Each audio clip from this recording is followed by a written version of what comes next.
രാമായണ മാസാചരണത്തിൻ്റെ ഭാഗമായി വാൽമീകി രാമായണത്തെ അറിയാനും പഠിക്കാനുമുള്ള ഒരു വേദി ഒരുക്കുകയാണ് ഇവിടെ.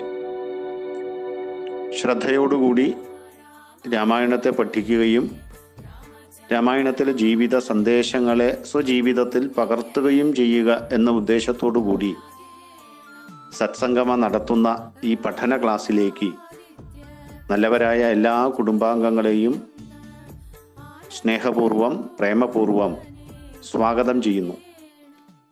ഉടലോടുകൂടി സ്വർഗത്തിലെത്തുക എന്ന തൻ്റെ സ്വപ്നം സാക്ഷാത്കരിക്കുവാൻ വേണ്ടി ഗുരുവായ വസിഷ്ഠനും വസിഷ്ഠപുത്രന്മാരും നിരാകരിച്ചതോടെ തന്നെ ശപിക്കുക കൂടി ചെയ്യുകയും ചണ്ടാല വേഷത്തിൽ ചണ്ടാല രൂപത്തിൽ നിപതിക്കുകയും ചെയ്ത ത്രിശങ്കു വിശ്വാമിത്ര സമീപം ചെന്ന് സഹായം അഭ്യർത്ഥിച്ചു. വസിഷ്ഠ വിരോധം മനസ്സിലുള്ള വിശ്വാമിത്രൻ ഉടലോടുകൂടി സ്വർഗപ്രാപ്തി എന്ന ത്രിശങ്കുവിൻ്റെ സ്വപ്നത്തെ സാക്ഷാത്കരിക്കുവാൻ തീരുമാനിച്ചു. അതിനായി യജ്ഞസംഭാരം ചെയ്തു. ക്ഷണിച്ചു വരുത്തിയ ഋഷിമാരുടെ സഹകരണം ചോദിച്ചു.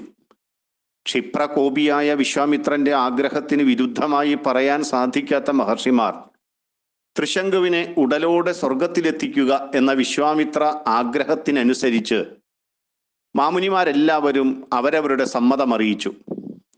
അവിടെ സന്നിഹിതരായിരുന്ന മഹർഷിമാരെല്ലാം അവരവരുടെ കർമ്മങ്ങൾ ഓരോന്നായി ആരംഭിച്ചു. വേദവിധിയനുസരിച്ച് സുസ്പഷ്ടാക്ഷര മന്ത്രങ്ങൾ നല്ലപോലെ അറിയുന്ന ആ മഹർഷിവരന്മാർ യജ്ഞം പൂർണ്ണമായും നിറവേറ്റി. അതിതപോബലമാർജിച്ച കൗശികൻ അനേക സമയത്തിനു ശേഷം ദേവന്മാരെ യജ്ഞഭാഗം സ്വീകരിക്കുവാൻ വേണ്ടി ആവാഹിക്കുവാൻ തുടങ്ങി. എന്നാൽ അവരവരുടെ പങ്കു വാങ്ങുവാൻ ദേവന്മാർ സന്നിഹിതരായില്ല. വിശ്വാമിത്ര ഹൃദയത്തിൽ കോപം നിറഞ്ഞു.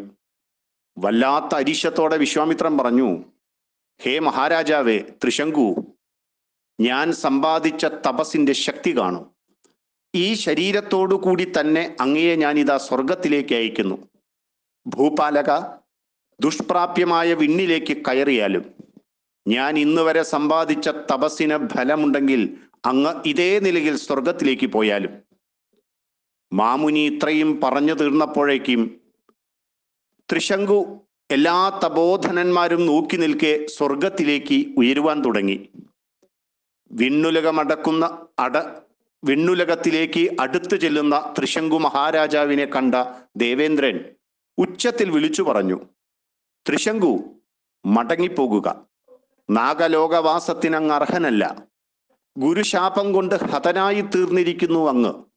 ഹേ മൂഢ, തല കീഴായി അങ്ങ് ഭൂമിയിൽ പതിക്കട്ടെ. ദേവേന്ദ്ര വാക്കുകൾ കൊണ്ട് ത്രിശങ്കു അതേപോലെ തന്നെ മുകളിലേക്ക് പോയ അതേ വേഗത്തിൽ കീഴ്പോട്ട് വീണു തുടങ്ങി. പ്രാണഭയത്താൽ ത്രിശങ്കു ഉറക്കെ എന്നെ രക്ഷിക്കണേ എന്ന് വിളിച്ചു പറയാൻ തുടങ്ങി. വിശ്വാമിത്രനോട് ദയനീയമായി പ്രാർത്ഥനകൾ നടത്തി. കോപത്തിന്റെ പാരതമ്യത്തിലെത്തിയ കൗശികൻ അവിടെ നിൽക്കൂ എന്ന് ഉച്ചത്തിൽ കൽപ്പിച്ചു. ത്രിശങ്കു തലകീഴായി അവിടെ നിന്നു. എല്ലാവരും നോക്കി നിൽക്കെ വളരെ വേഗത്തിൽ അന്തരീക്ഷത്തിന്റെ തെക്കേ ദിക്കിൽ അത്ഭുതകരമായൊരു നക്ഷത്രമണ്ഡലം ഉടനെ കാണാറായി. സപ്തർഷി താരങ്ങളോടുകൂടിയ ആ വാനുലകിൽ ഇതാ വിശ്വാമിത്രൻ പുതിയൊരു ലോകത്തെ സൃഷ്ടിച്ചിരിക്കുന്നു. പുതിയൊരു സ്വർഗത്തെ സൃഷ്ടിച്ചിരിക്കുന്നു. വേണ്ടതെല്ലാം സൃഷ്ടിക്കുവാൻ വിശ്വാമിത്രൻ ഒരുങ്ങുകയാണ്. ആ വാനുലകിൽ ഒരു പുതിയ സ്വർഗം സൃഷ്ടിക്കുവാൻ വേണ്ടി വിശ്വാമിത്രൻ ആരംഭിച്ചപ്പോൾ ദേവേന്ദ്രൻ കേൾക്കെ ഉച്ചത്തിൽ വിശ്വാമിത്രൻ പറഞ്ഞു, മറ്റൊരു ഇന്ദ്രനെ ഞാൻ ഇതാ നിർമ്മിക്കാൻ പോകുന്നു. ഞാൻ നിർമ്മിച്ച ഈ ലോകത്തിലെ സൃഷ്ടികർത്താവാകാൻ എനിക്ക് സാധിക്കും. ഇത്രയും പറഞ്ഞ് വിശ്വാമിത്രൻ അതിരോഷത്തോടുകൂടി പുതിയ ദേവന്മാരെ സൃഷ്ടിക്കുവാൻ ആരംഭിച്ചു. ഇത് കണ്ട് മഹർഷി ശ്രേഷ്ഠന്മാർ, അമരവരന്മാർ, മഹാനുഭാവന്മാരായ കിന്നരന്മാർ, യക്ഷന്മാർ തുടങ്ങി സർവരും പരിഭ്രാന്തരായി. ഉജ്ജ്വല തപോനിധിയായ വിശ്വാമിത്രനോട് അനുനയത്തോടുകൂടി അവരെല്ലാം പറഞ്ഞു, മഹാഭാഗനായ തപോനിധേ, ത്രിശങ്കു രാജാവ് ഗുരുശാപം കൊണ്ട് ക്ഷയിച്ചവനാണ്. വിണ്ണിലേക്ക് വരാൻ അർഹനല്ല. ഇത് കേട്ട വിശ്വാമിത്രൻ പറഞ്ഞു, മഹീപാലകനായ ഈ ത്രിശങ്കുവിനെ ഉടലോടുകൂടി സ്വർഗത്തിലേക്ക് കയറ്റാമെന്ന് ഞാൻ വാക്കുകൊടുത്തുപോയി. അതൊരിക്കലും തെറ്റിക്കുകയില്ല. നക്ഷത്രമാലകളോടുകൂടിയ ഈ വാനിടം ഞാനിപ്പോൾ സൃഷ്ടിച്ചത് അനശ്വരമായി നിലനിൽക്കും. ഞാൻ സൃഷ്ടിച്ച ഈ നാഗലോകത്തിൽ ഉടലോടുകൂടിയ ത്രിശങ്കു യഥേഷ്ടം വാഴട്ടെ. മുനിസിംഹന്റെ വാക്കുകൾ കേട്ട ദേവന്മാർ പറഞ്ഞു, അങ്ങേക്ക് മംഗളം ഭവിക്കട്ടെ. അങ്ങ് പറയുന്നത് പോലെ തന്നെയാകട്ടെ. ജ്യോതിഷ് ചക്രവാളത്തിനപ്പുറത്ത് അനേകായിരം താരങ്ങളോടുകൂടിയ ഈ ലോകം നിലനിൽക്കട്ടെ. ഈ നക്ഷത്രങ്ങളിൽ മിന്നിത്തിളങ്ങുന്ന ഒന്നായി സുരതുല്യനായ ത്രിശങ്കു തല കീഴായി നിൽക്കട്ടെ. അങ്ങനെ ബ്രഹ്മലോകവാസിയായ ഒരുവിനെ പോലെ ത്രിശങ്കു വസിക്കും. ഇത്രയും കേട്ട വിശ്വാമിത്രൻ ശാന്തനായി. നിങ്ങൾ പറഞ്ഞതുപോലെ എല്ലാം നടക്കട്ടെ എന്ന് സമ്മതമറിയിച്ചു. ഇതോടുകൂടി യജ്ഞം വിജയത്തോടുകൂടി സമാപിച്ചു. എല്ലാവരും പിരിഞ്ഞ് സ്വ ആലയങ്ങളിലേക്ക് പുറപ്പെട്ടു. ഇതാണ് നാം കേട്ട, എത്രയോ കാലങ്ങളായി നാം കേട്ടുകൊണ്ടിരിക്കുന്ന ത്രിശങ്കു സ്വർഗം എന്ന് പറയുന്ന കഥ. വിശ്വാമിത്രന്റെ തപശക്തിയുടെ മഹത്വം വിളിച്ചോതുന്ന സംഭവമാണിത്. എന്നാലും ത്രിശങ്കുവിന് എന്താണ് സംഭവിച്ചത്? ഒരിടത്ത് നിന്ന് വലിയ പ്രതീക്ഷയോടുകൂടി യാത്ര പുറപ്പെട്ടു. എന്നാൽ വിചാരിച്ചിടത്ത് എത്തിയതുമില്ല, എത്താൻ സാധിച്ചില്ല. ഇതിനിടയിൽ തലകീഴായി ജീവിക്കേണ്ടി വന്ന ഒരവസ്ഥ. ഉടലോടുകൂടി സ്വർഗപ്രാപ്തി എന്നത് പ്രപഞ്ചരചനയ്ക്കും ധർമ്മരചനയ്ക്കും വിരുദ്ധമാണ്. ധർമ്മവിരുദ്ധമായി ചെയ്യുന്നതിൻ്റെ പരിണിത ഫലമാണ് ത്രിശങ്കു അനുഭവിക്കുന്നത്. നമ്മുടെയൊക്കെ ജീവിതത്തിൽ ഈ ത്രിശങ്കു സ്വർഗം, ത്രിശങ്കുവിൻ്റെ സ്ഥിതി, അത്തരമൊരവസ്ഥയിൽ വന്നു ചേരുന്ന നിരവധി സന്ദർഭങ്ങൾ ഉണ്ടാകാറുണ്ട്. പക്ഷെ ഒന്ന് ഓർക്കുക, നമ്മുടെ കർമ്മഫലമാണ്, അല്ല ദുഷ്കർമ്മങ്ങളുടെ ഫലമാണ്. പ്രപഞ്ച പ്രകൃതി രചനകളെ വെല്ലുവിളിക്കരുത്. ത്രിശങ്കു ചെയ്ത തെറ്റ് ഈ പ്രപഞ്ചത്തിൻ്റെ താളാത്മകതയെ വെല്ലുവിളിച്ചു എന്നതാണ്. എങ്കിൽ രാമായണത്തിൻ്റെ സമാപനത്തിൽ നമുക്ക് ചർച്ച ചെയ്യാനുള്ള മനോഹരമായ ഒരു ഭാഗമാണ് ശംഭൂകവധം. ശ്രീരാമചന്ദ്രനെതിരെയുള്ള ഒരു വിമർശനം എന്ന രീതിയിൽ ശംഭൂകവധത്തെ നമ്മൾ അവസാന ഭാഗത്ത് ചർച്ച ചെയ്യുമ്പോൾ ഈ ത്രിശങ്കുവിനെ നമുക്ക് ആവശ്യമുണ്ട്. ഏതായാലും ത്രിശങ്കുവിൻ്റെ കഥ നമ്മളുടെ എല്ലാം മനസ്സിലിരിക്കട്ടെ. യജ്ഞം കഴിഞ്ഞതോടുകൂടി എല്ലാ തപശ്രേഷ്ഠന്മാരും പുറപ്പെടാൻ വേണ്ടി ഒരുങ്ങിയ എല്ലാവരോടും വിശ്വാമിത്രൻ പറഞ്ഞു, ഈ തെക്കൻ ദിക്കിലിരുന്ന് തപസ്സു ചെയ്തതിൽ വലിയ വിഘ്നങ്ങളാണല്ലോ നമുക്ക് വന്നു ചേരുന്നത്. നമുക്ക് മറ്റൊരിടത്തേക്ക് തപസ്സിന് പോകാം. പടിഞ്ഞാറെ ദിക്കിൽ പുഷ്കരം എന്ന വളരെ മഹത്തായൊരു തപോവനമുണ്ട്. ഉദാരഹൃദയന്മാരായ തപോധനന്മാരെ നമുക്കവിടെ ചെന്ന് സുഖ തപസ് ആരംഭിക്കാം. അത്യുഗ്ര തേജസ്വിയായ വിശ്വാമിത്രൻ പുഷ്കര സമീപത്തിലെത്തി. കായും കനിയും മാത്രം ഭക്ഷണമാക്കി കഠിന തപസ് ആരംഭിച്ചു. പുഷ്കരത്തിൽ 1000 സംവത്സരങ്ങളോളം വിശ്വാമിത്രൻ തപസ് ചെയ്തു. വ്രതങ്ങളാൽ പരിനിർമ്മലനായ മഹാമുനിക്ക് തപസ്സിന്റെ ഫലമേകാൻ സാക്ഷാൽ ബ്രഹ്മദേവൻ പ്രത്യക്ഷനായി. ബ്രഹ്മദേവൻ പറഞ്ഞു, വിശ്വാമിത്ര, മംഗളം ഭവിക്കട്ടെ. സ്വയം സമ്പാദിച്ച സത്കർമ്മ ഫലങ്ങളാൽ അങ്ങ്, വെറും രാജാവായ അങ്ങ് രാജർഷിയായി ഇതാ അങ്ങേക്ക് ഞാൻ അങ്ങയുടെ ഏറ്റവും വലിയ പദവി നൽകിയിരിക്കുന്നു. മഹർഷി എന്ന പദം പ്രാപിച്ചിരിക്കുന്നു അങ്ങ്. രാജർഷിയിൽ നിന്ന് മഹർഷിയിലേക്ക് അങ്ങ് ഒരു പദം കൂടി എടുത്തു വച്ചിരിക്കുന്നു. ഇത്രയും അനുഗ്രഹമേകി ലോകപിതാമഹൻ യാത്രയായി. തേജസ്വിയായി തീർന്ന വിശ്വാമിത്രൻ സംതൃപ്തനായില്ല. വീണ്ടും തന്റെ മഹാതപസ് ആരംഭിച്ചു. ശതാനന്ദൻ പറഞ്ഞു, അലയോ ശ്രീരാമചന്ദ്ര, ഈ സമയത്താണ് വിശ്വാമിത്രന്റെ ജീവിതത്തിലെ ഒരു വലിയ സംഭവം നടക്കുന്നത്. അങ്ങനെ തപം ചെയ്തുകൊണ്ടിരിക്കുന്ന സമയത്താണ് അപ്സര സ്ത്രീകളിൽ രത്നമായ മേനക എന്ന ഒരു ദേവലോക സുന്ദരി പുഷ്കരത്തിൽ സ്നാനത്തിനായി വന്നു ചേർന്നത്. കാർമേഘത്തിൽ തിളങ്ങുന്ന വിദ്യുത് ലതിക പോലെ അതുല്യ സൗന്ദര്യമുള്ള മേനകയെ വിശ്വാമിത്രൻ അവിചാരിതമായി കണ്ടു. അനങ്കന് അടിമയായി തീർന്നു വിശ്വാമിത്രൻ. അപ്പോൾ മന്മഥ ബാണം ഹൃദയത്തിൽ തറച്ച് അടിമയായി തീർന്ന വിശ്വാമിത്രൻ കാമചിത്തത്തോടുകൂടി മേനകയോട് പറഞ്ഞു, അപ്സരസുകളിൽ മാണിക്യമായ നിനക്ക് സുസ്വാഗതം. എൻ്റെ ആശ്രമത്തിൽ താമസിക്കുവാൻ ഞാൻ ആഗ്രഹിക്കുന്നു. മദനൻ എൻ്റെ ഹൃദയത്തെ മുഴുവൻ കീഴൊതുക്കിയിരിക്കുന്നു. ആ വാക്കുകൾ കേട്ട മോഹനഗാത്രി മഹർഷി ഒന്നിച്ച് ആശ്രമത്തിൽ താമസം ആരംഭിച്ചു. തപസ്സിന്റെ നിയമങ്ങളെല്ലാം മുടങ്ങി. കാമദേവനാൽ അപഹൃതമായ ഹൃദയത്തോടു കൂടിയ വിശ്വാമിത്രൻ അഹോരാത്രം മേനകയും ഒന്നിച്ച് ജീവിക്കാൻ തുടങ്ങി. കാലം കുറെ കഴിഞ്ഞു. 10 വർഷം മേനകയോട് ഒരുമിച്ച് സസുഖം കഴിച്ചു. അത്രയും കാലം കഴിഞ്ഞപ്പോഴാണ് കൗശികന്റെ കണ്ണു തുറന്നത്. ലജ്ജയും പശ്ചാത്താപവും മനസ്സിനെ മർദ്ദിച്ചു. കോപം മുട്ടിട്ടു. മാമുനിയുടെ ചിന്ത മറ്റൊരു വഴിക്കായി. വിശ്വാമിത്രൻ ചിന്തിക്കാൻ തുടങ്ങി, എനിക്ക് തപോവിഘ്നം വരുത്തുവാൻ ദേവന്മാർ ചെയ്യുന്ന വേലകളാണിതെല്ലാം.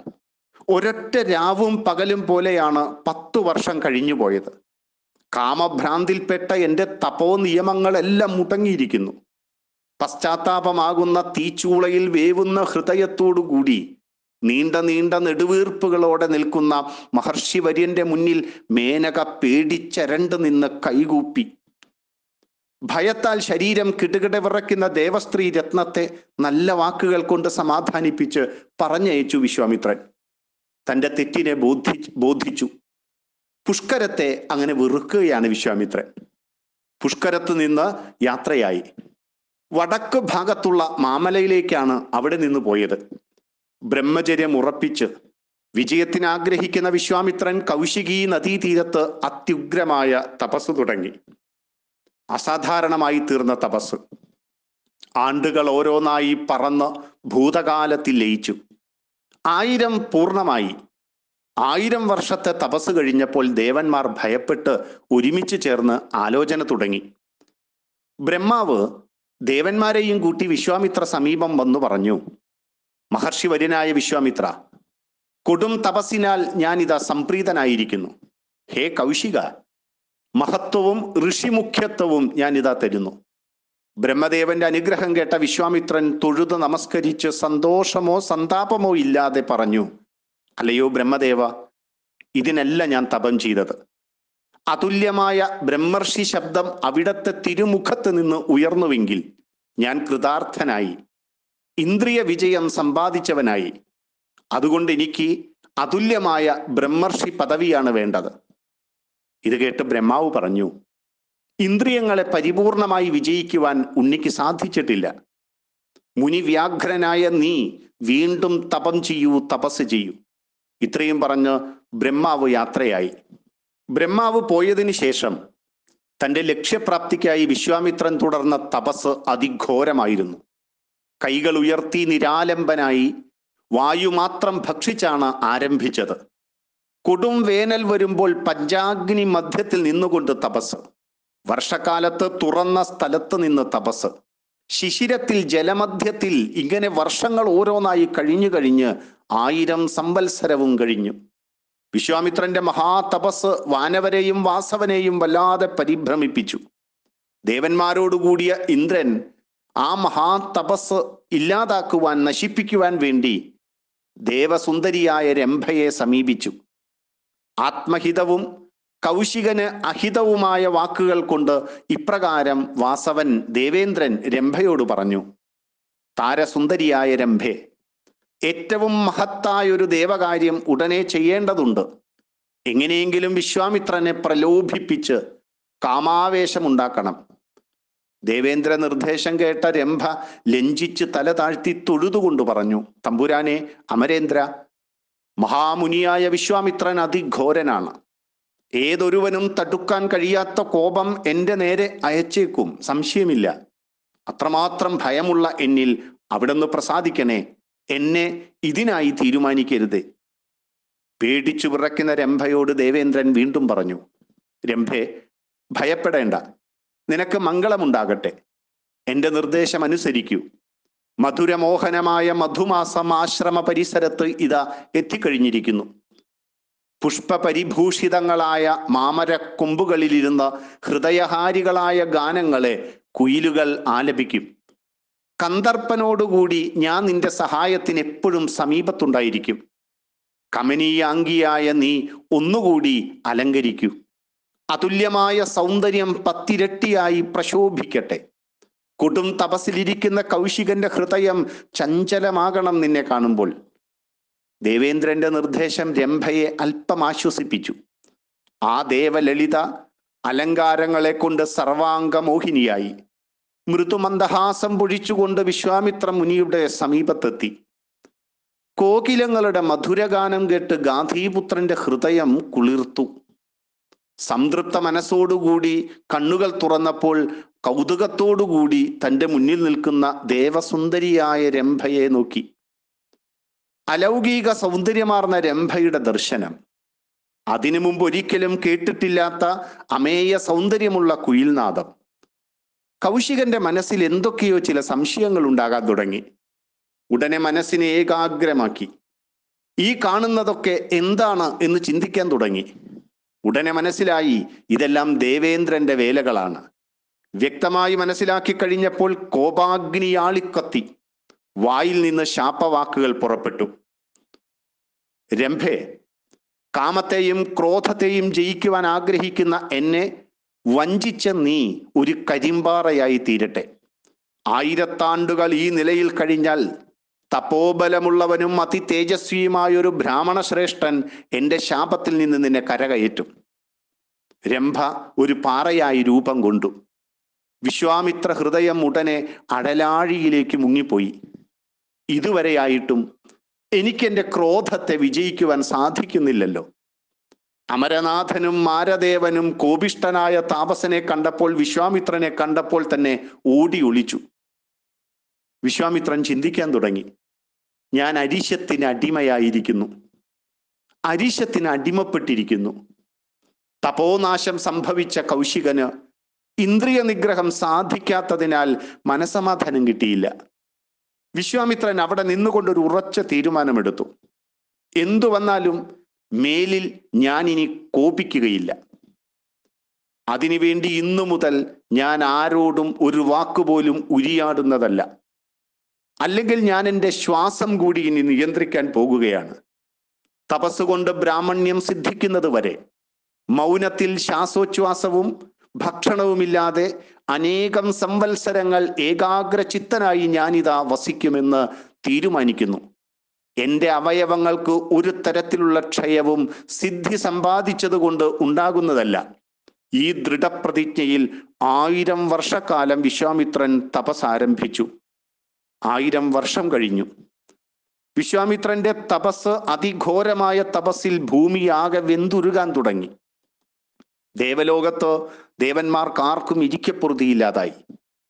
ഈ ഒരു കഥാസന്ദർഭം വെച്ചുകൊണ്ട് വിശ്വാമിത്രന്റെ ജീവിതത്തിലെ നിർണായകമായ തപസ്സും തപസ്സിനിടയിൽ അദ്ദേഹത്തിന് വന്നുകൊണ്ടിരിക്കുന്ന വീഴ്ചകളും അദ്ദേഹത്തിൻ്റെ വിജയവും തീരുമാനവും ഒക്കെ മനസ്സിൽ വെച്ചുകൊണ്ട് ഇന്നത്തെ ഈ ഒരു വാൽമീകി രാമായണ പഠനം നമുക്കിവിടെ സമാപിപ്പിക്കാം.